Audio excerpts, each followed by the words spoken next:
Hello everyone. So ఎప్పటిలాగే almost process చేస్తూ ఉండగానే నాకు వీడియో అప్లోడ్ చేయాలని గుర్తొచ్చి సడన్గా వీడియో ఆన్ చేసుకున్నమాట.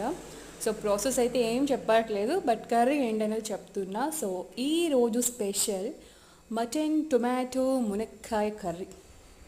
సో ప్రాసెస్ అయితే ఏం లేదు, నేను నా స్టైల్లో నేను ప్రిపేర్ చేసుకున్న ఇంగ్రీడియంట్స్ అన్నీ వేసుకొని వండుకుంటున్నాం. కర్రీ అయితే ఇది. అసలే హాట్ సమ్మర్లో ఇంత స్పైసీ ఫుడ్ అవసరమా అనుకుంటున్నారా? మన నోటికి టేస్ట్ కావాలి కానీ ఏ సీజన్ అయితే ఏంటండి. అందుకని ఈరోజు మటన్కి అలా అంకితం ఇచ్చేసామన్నమాట. సో రైస్ కూడా వేడివేడిగా వండేసుకొని దీనికి కాంబినేషన్లో రసం పెట్టుకుంటే అద్దరిపోద్ది, అవునా? సో వేడి వేడి అన్నం రెడీ అండ్ వేడి వేడిగా కర్రీ కూడా రెడీ. మనం అనుకున్నట్టే